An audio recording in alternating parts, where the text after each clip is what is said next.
Thank you for joining us tonight in person and online. The meeting will begin momentarily.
This is the good life. Whoa, oh, oh, oh. Whoa, oh, oh, oh, oh. Whoa, oh, oh, oh. Whoa, oh, oh, oh, oh. I just wanna spend every day with you. Happy with the little things we do. Just keep a smile, hold your head up high. I promise it works every time. 'Cause we struck gold in the shining light, and it's all gonna be alright. This is the good life. Oh, oh, oh. This is the good life. Oh, oh, oh. Out in the sunshine, nothing but good times. This is the good life. This is the good life. Whoa, oh, oh, oh. Whoa, oh, oh, oh. Whoa, oh, oh, oh. Whoa, oh, oh, oh.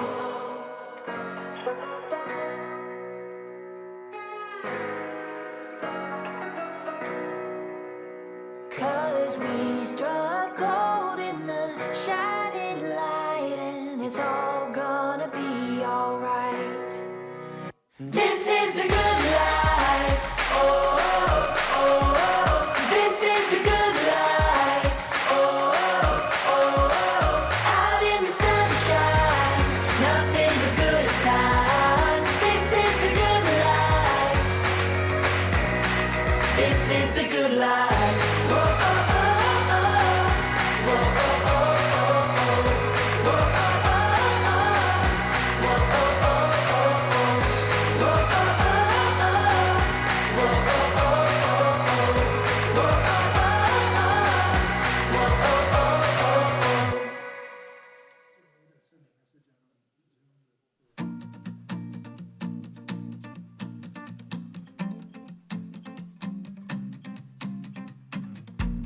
My first day on Earth, I fell into your eyes.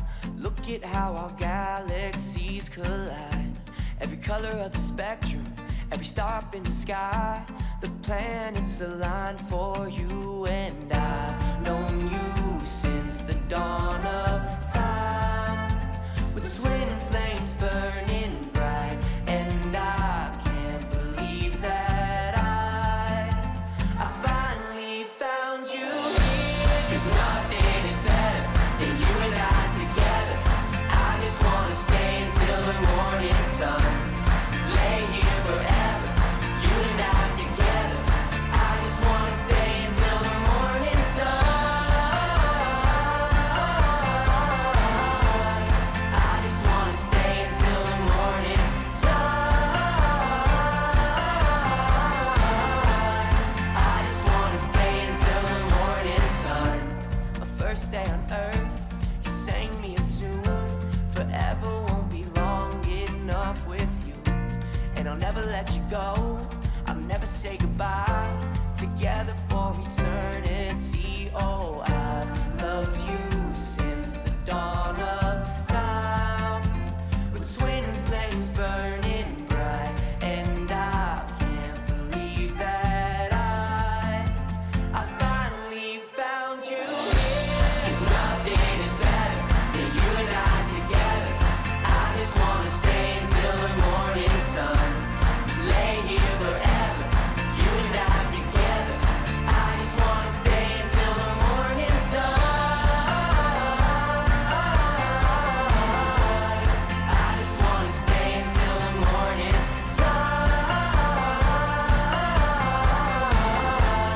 I just wanna stay until the morning sun. You and I will be fine. We belong together. You and I will be fine. We belong together. Good evening. Good evening, and thanks for joining us for tonight's McKinley Street Grade Separation Community Meeting.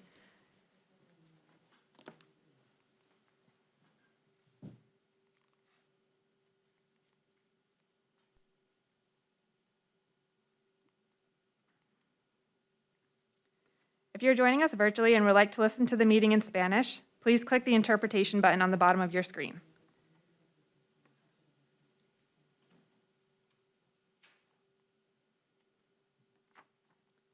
Hello, and thank you for attending the McKinley Street Grade Separation Community Meeting, virtually and in person. My name is Margaret Meadows, and I'm assisting with the public outreach for the project. At tonight's meeting, the project team will share a presentation, followed by a Q&A session. This meeting is being recorded and will be posted on the project website. All virtual attendees will be muted and cameras will remain off for the entirety of the meeting. If you're joining us from the Zoom platform, please submit any questions through the Q&A button.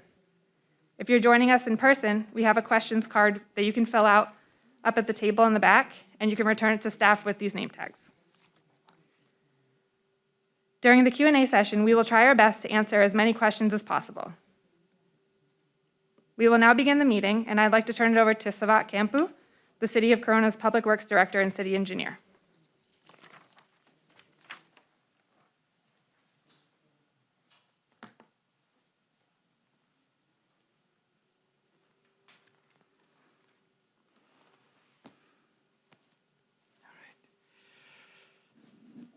Good evening.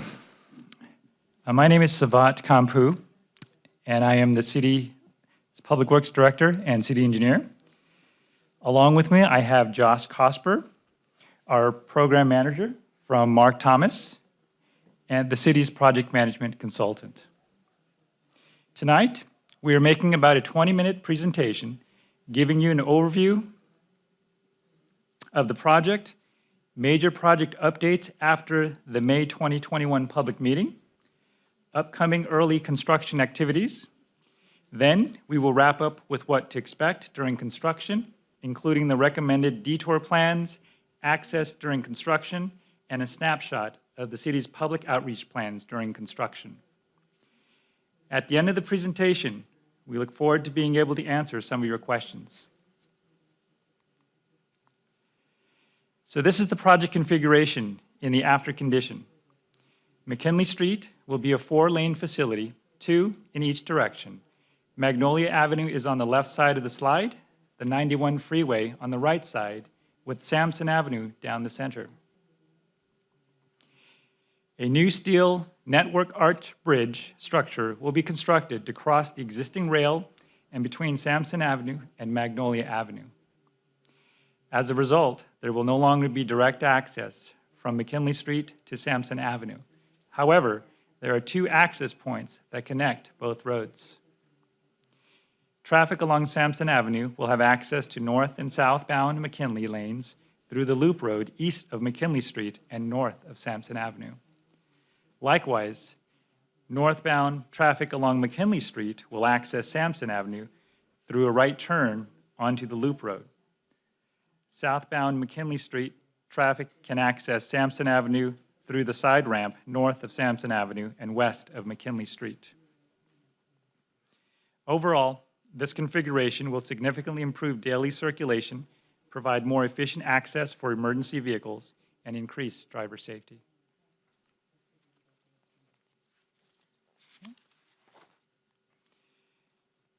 In this rendering, you can see State Route 91 to the upper right and Estelle to the lower left side. As I mentioned previously, the project will elevate McKinley over the railroad, the flood control channel, and Sampson Avenue. The loop road connector between Sampson Avenue and McKinley Street will be constructed in the northeast quadrant to connect McKinley to Sampson. Estelle will be raised to meet the raised grades of McKinley. Driveway ramps will be provided to preserve access to businesses. One other keynote, the bridge color you see is in the rendering was the selected bridge color. In this view, you can see a good view of the steel network arch bridge. This structure type was selected for a number of reasons. It is a lightweight structure that can be built in a staging area and moved into place overnight, minimizing disruptions to the area and shortening the overall schedule. It is a very slim structure type, which limits the amount that McKinley needs to be raised to get over the tracks compared to other structure types.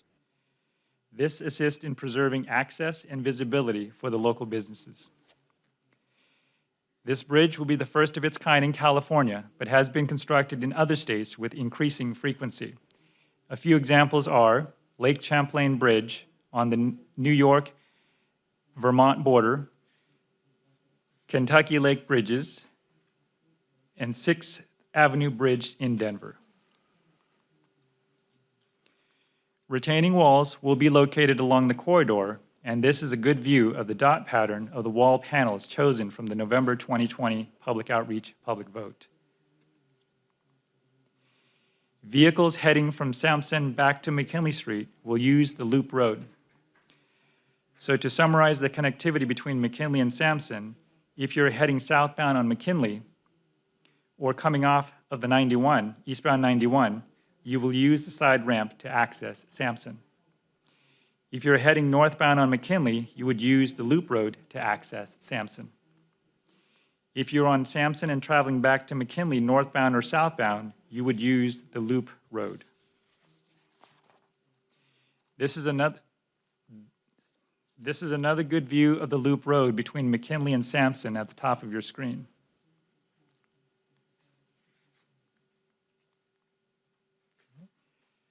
Additionally, the side ramp connecting southbound McKinley Street traffic to Sampson Avenue is shown between McKinley and the street and the car wash.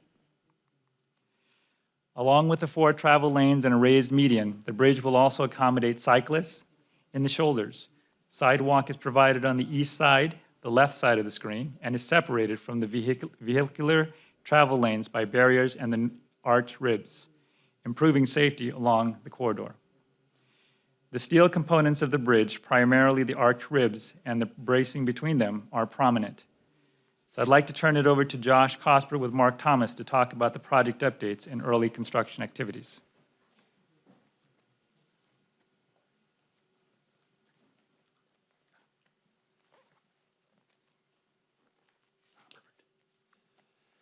Thanks, Savat.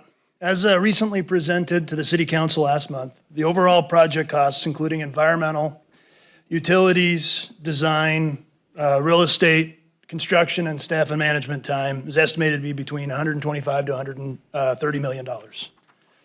Going into early this year, we projected the cost closer to $105 to $108 million. However, as I'm sure many of you are aware, there's been a significant trend in inflation for the construction items, including lumber, steel, concrete, and asphalt. So much so that things like concrete has nearly doubled in costs since the beginning of the year, and then steel has almost tripled in unit costs. Additionally, availability of materials has become a challenge with COVID. All of these factors led to an increase from anticipated costs. However, we were fortunate to obtain the extra funding. At the start of the project, the city had approximately $94 million in available funding through city contributions, State Senate Bill 132, Gas Tax, Transportation Development Act, TUMF, and County Measure A.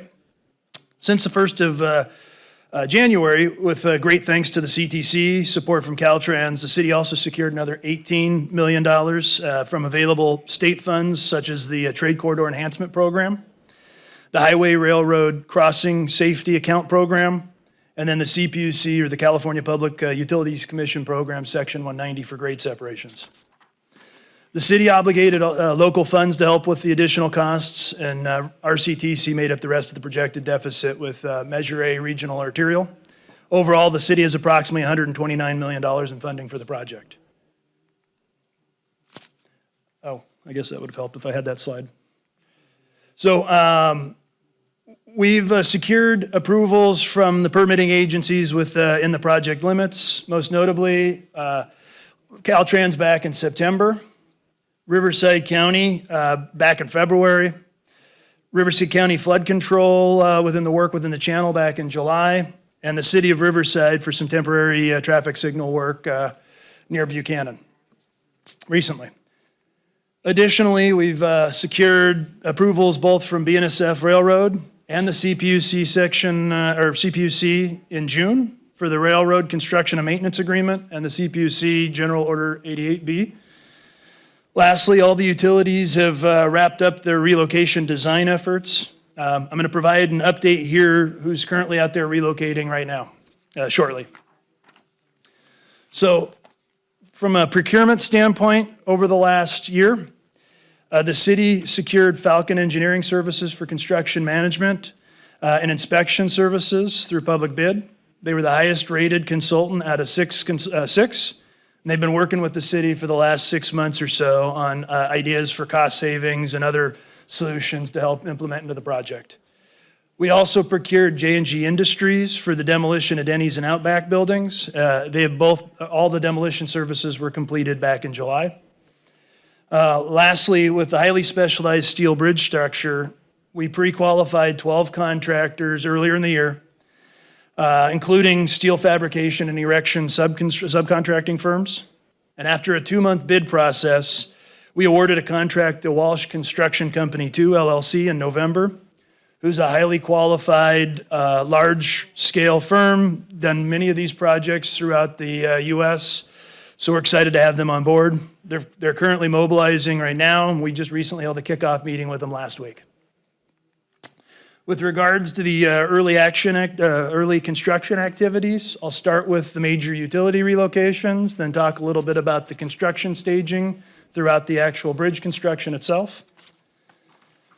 So basically, looking at the orange on the screen, AT&T completed their early action relocation facilities back in June.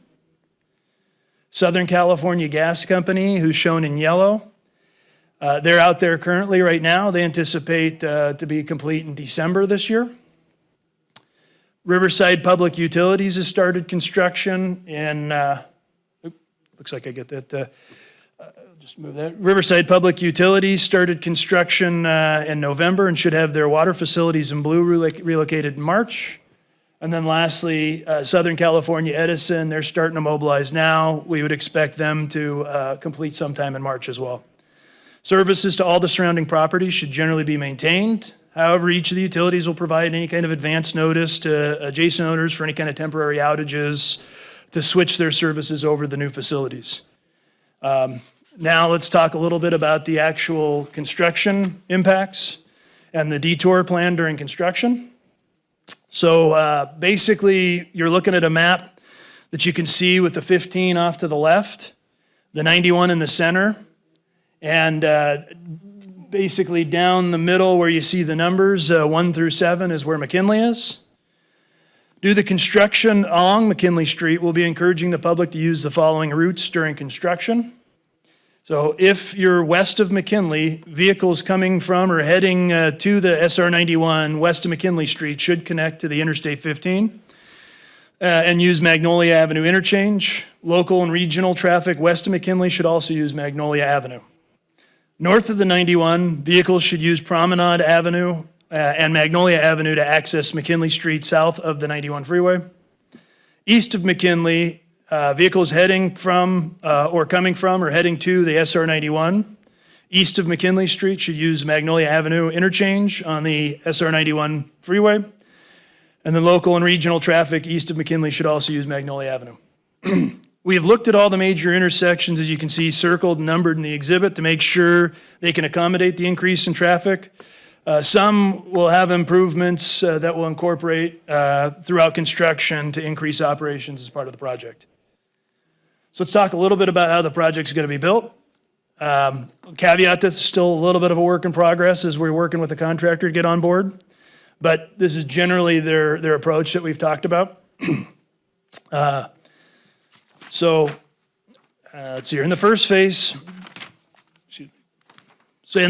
traffic crossing the railroad will be reduced to one lane each direction, while the abutments and the bridge foundations are under construction. You can kind of see the construction areas in purple on the screen. Additionally, the staging areas and some of the early bridge fabrication areas are shown in the cyan.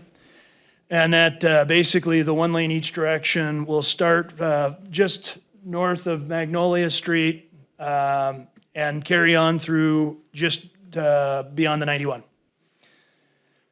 During stage 2, traffic's going to be moved to the east side of McKinley Street and the south side of Estelle during construction. You can see a lot of the major work areas in the miscellaneous different colors. So what's going to happen is we'll need to close temporarily during this phase Estelle, Sampson, and the 91 eastbound on and off ramps at some point in time.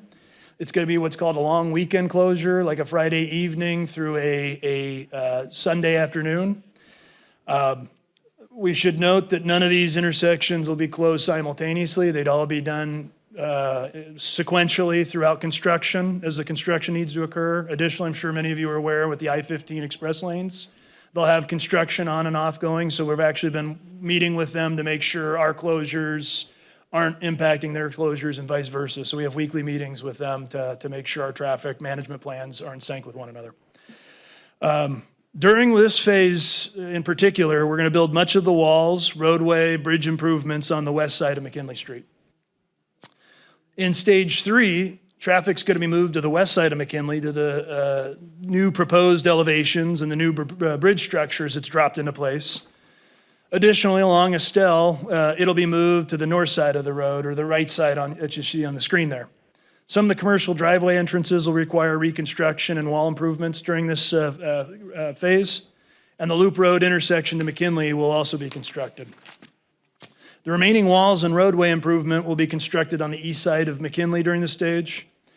Overall, we expect construction to start early 2021 and end late 2023. With that said, I'm going to turn this over to Savat to finish out the presentation for public outreach.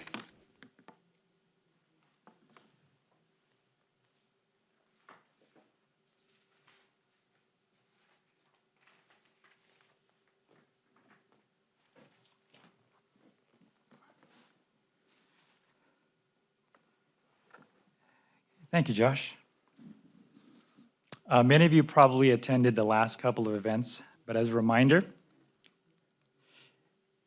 we conducted a virtual presentation in November of last year. We also conducted a second virtual presentation on May 4th. You can also see the results of the attendance for each meeting on the slide. As we have mentioned previously, we will conduct quarterly public outreach meetings throughout construction. Some of our other routine efforts include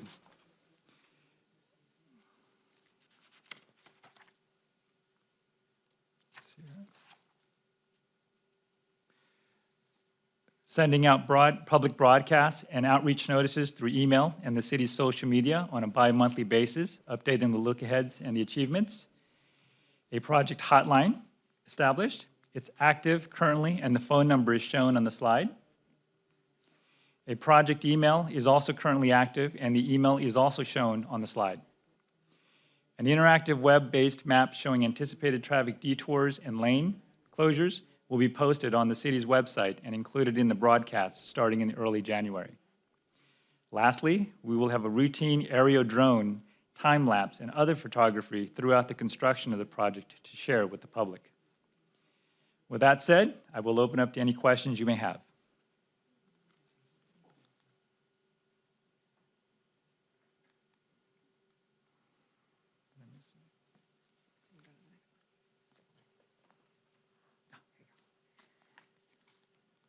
Thanks, Savat.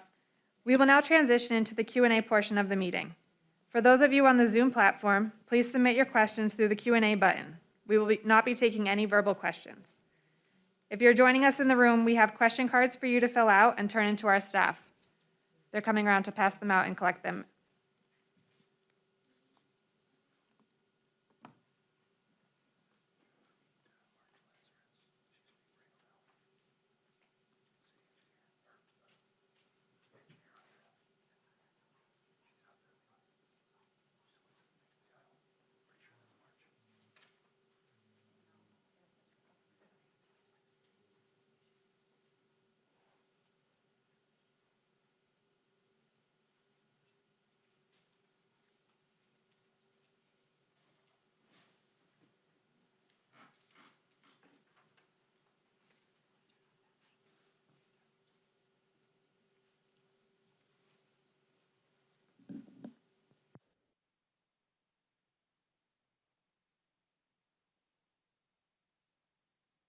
So the first question is, will the project take the Shell station and also the car wash? I can confidently say no, neither will be taken by the project. The shell will still remain operational after the project, and also the car wash. In fact, a lot of effort went into early redesign to try to save the shell.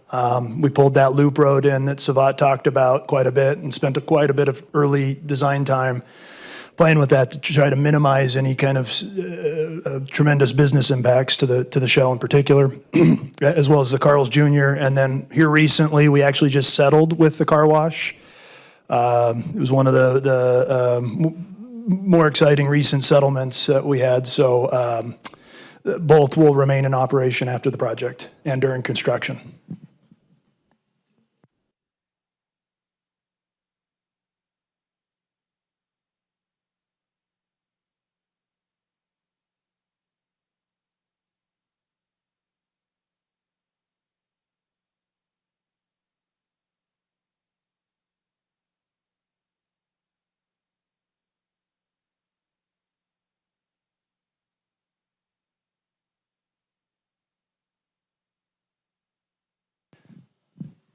So the next question is, when will construction begin?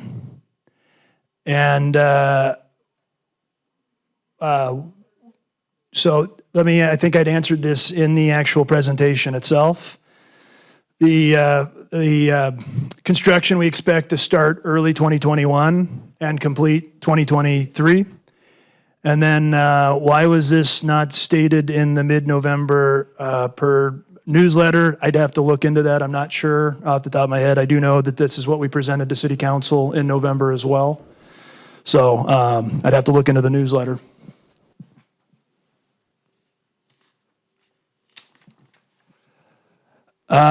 This question is more of a statement. I think it's asking about a traffic study of Magnolia and McKinley. Yes, we did complete a comprehensive traffic study for the entire project during construction and also through the ultimate build-out.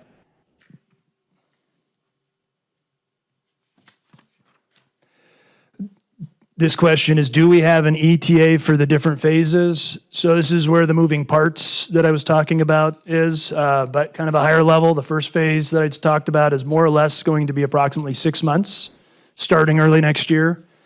And then the phases 2 and 3, they'll have a little bit of overlap with one another, but each of them are going to occur for approximately 9 months.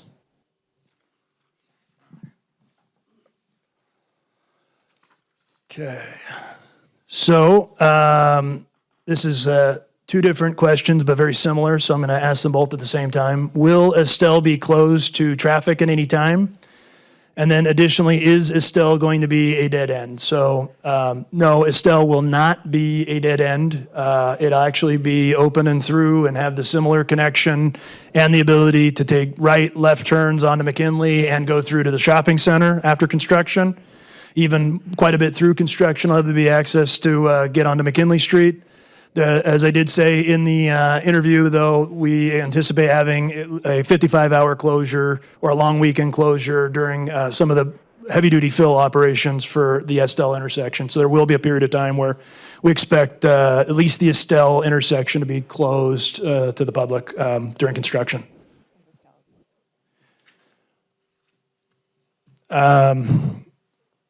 So where will Estelle business employees need to park elsewhere during the project? Where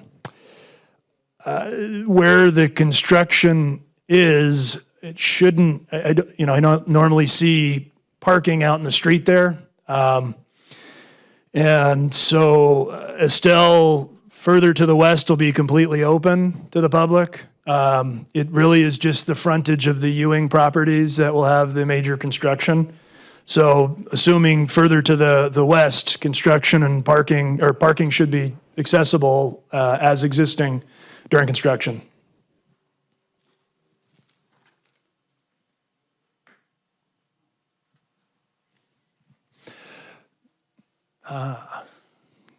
Discuss construction contract and cost controls. Is this a fixed hard bid?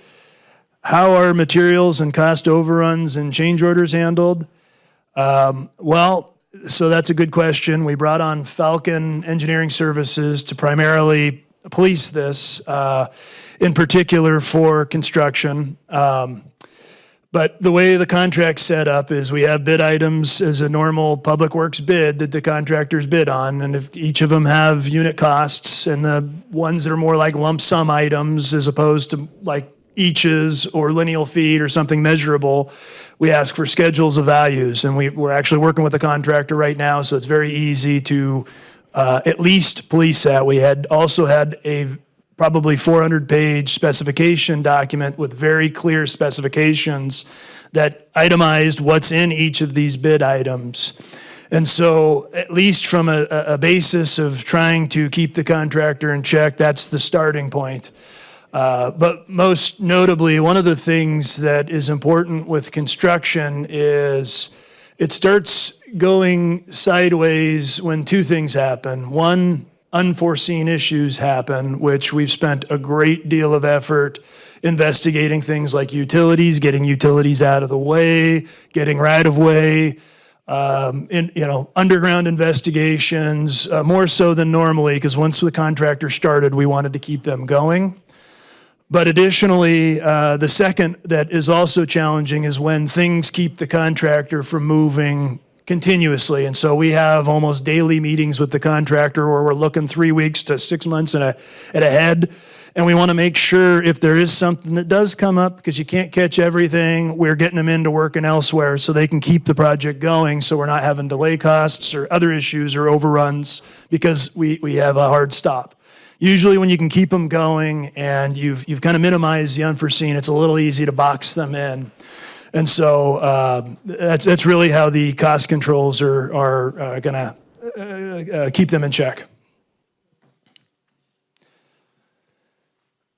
I think I've already asked. Yeah, so.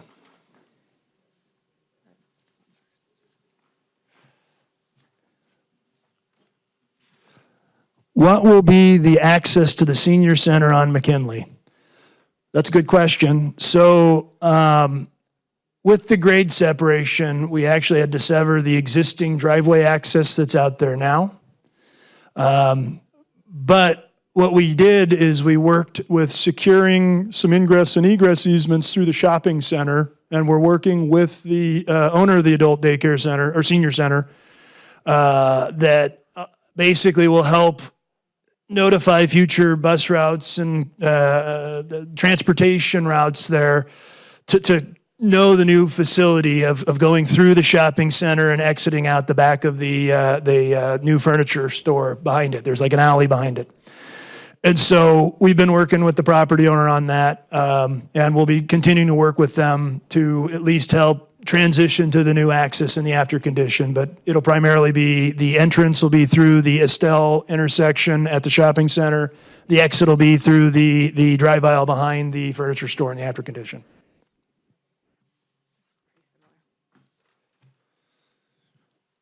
There's normally a lot of weekend traffic for Costco, Walmart, and other stores in McKinley. Are there outreach plans for outside the city for people who shop at these stores? So, a couple things just so we're very cognizant of this. We will be broadcasting, I think, Margaret, every other week, public notices with look ahead. Yeah. So every other week, outreach notices to the public through all the social media. Basically giving kind of, hey, this is what's going on. This is going to be the big things in the next 2 weeks, and kind of keeping that look ahead all the time to the public. But additionally, one of the things that I think is great in the technology that we're doing that we'll implement, there'll be an actual link on the city's project website. If you just go into Google, and I think it was in our presentation of the actual website, but there's a website under Google, McKinley Street Grade Separation, City of Corona. It's got all the project history and pertinent documents. But we're actually starting sometime in January, going to have an interactive map that'll have pictures of the project, but it'll also have kind of upcoming traffic control and detour and other information's built in. So the public should be able to get in and look at it and say, oh, hey, this is what's going on as the major traffic control things or some of the major construction over the next couple of months. So that'll be completely accessible, and I think we'd plan on updating it at least weekly.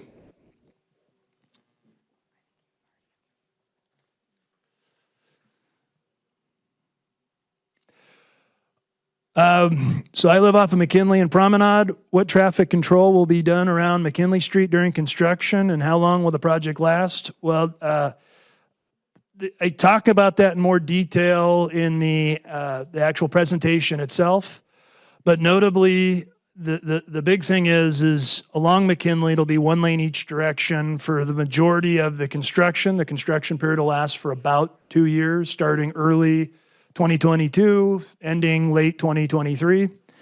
And traffic will start down the center, shift to the west, then the east. And so if you actually go back and watch the presentation, it'll also be uploaded to the project website. You'll be able to see that in more detail as where the traffic will be throughout the construction. Will a sound wall be constructed along the tracks? No, but the nice thing is about having a grade separation as opposed to an at-grade intersection is BNSF, when they cross over at-grade intersections, have to sound their horns. They'll no longer have to do that. So by default, it'll be significantly quieter just from not having that. Plus, the elevated roadway will additionally mitigate some of that, but notably, it'll just be the horn sounding that I think will be virtually eliminated. I wanted to add that the signal bells will also be removed, so. That is correct, yep.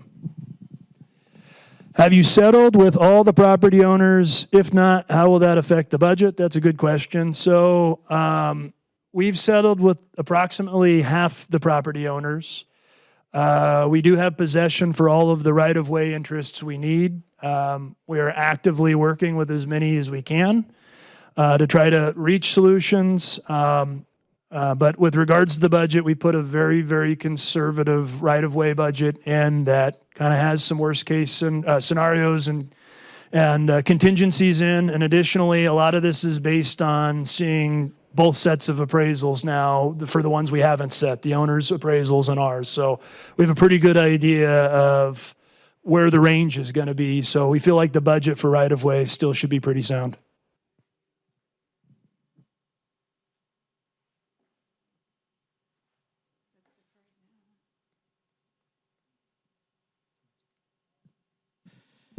Okay, thank you for joining us this evening. If we did not get your questions tonight, we'll be adding a frequently asked questions document to the McKinley Grade Separation Project page on the City of Corona website. Please also check the project webpage for additional project information and to sign up for your project updates as well. Thank you.